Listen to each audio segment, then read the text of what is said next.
Hello everyone, আজকে আমি তোমাদের সাথে শেয়ার করব সুন্দর একটা হাতা ডিজাইন। দেখো এই সাইডটা আমার কম কাপড় ছিল, তাই আমি এখানটা জয়েন্ট করেছি 1.5 ইঞ্চি করে। তো দেখো এভাবে ঠিক যেরকম হাতা কাটিং করো ঠিক সেমভাবে হাতা কাটিং করে নেবে। আর এভাবে নিচটা দেখো এভাবে ফোল্ড করব, ভাঁজ করব, দিয়ে এটা সেলাই দিয়ে দেবো। ভালো করে সেলাই দিয়ে দেবে। আর এটার লম্বা কতটা আছে হাতাটার আমি দেখাচ্ছি। এটা 3/4 হাতা হবে। তো দেখো এটার লম্বা আমি এবার দেখাচ্ছি। দেখো এটার লম্বা হচ্ছে, হাতার কাছে মোহরে নিয়েছি 11.5 আর লম্বা হচ্ছে টোটাল 15। সেলাই করেছি তাই 13.5-তে এখন চলে এসেছে। তো এখানে দেখো এটার যেটা মিডল হবে সেখানে আমাকে একটা দাগ দিতে হবে।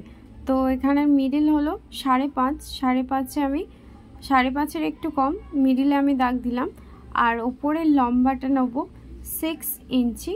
তোমাদের যদি আরও চওড়া বেশি লম্বা করতে চাও ডিজাইনটা, তাহলে তোমরা পুরোটাই করতে পারো। এবার দেখো যেখানে আমি মার্ক করলাম সেখান থেকে 1/2 ইঞ্চি নিলাম, আর এই সাইডে 1/2 ইঞ্চি, টোটাল 1 ইঞ্চি। আর নিচ থেকে নেব আমি 1.5 ইঞ্চি। তো 1.5 ইঞ্চিতে আমি মার্ক করলাম। এবার দেখো আমি এই দাগগুলো ওপর থেকে মিলিয়ে দেবো।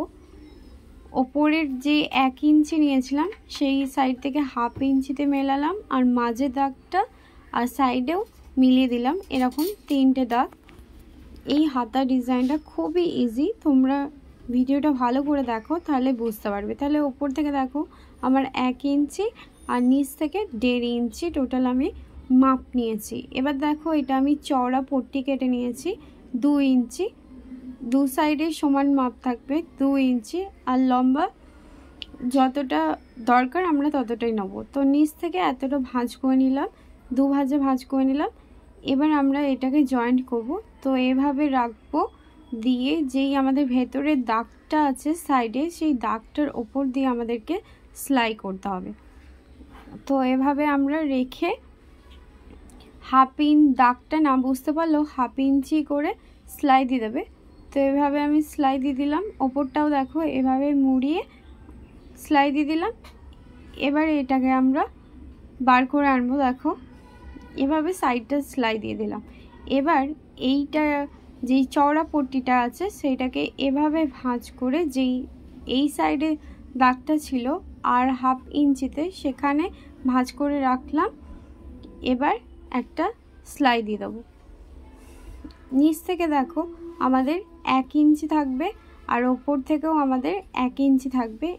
1 ইঞ্চির একটু বেশি থাকলেও ক্ষতি নেই। তো এভাবে আমরা সেলাই দিয়ে দেবো। ভালো করে লক সেলাই দিয়ে দেবে যাতে সেলাইটা না খোলে। তো এইভাবে আমি আবার ডবল সেলাই দিয়ে দিলাম।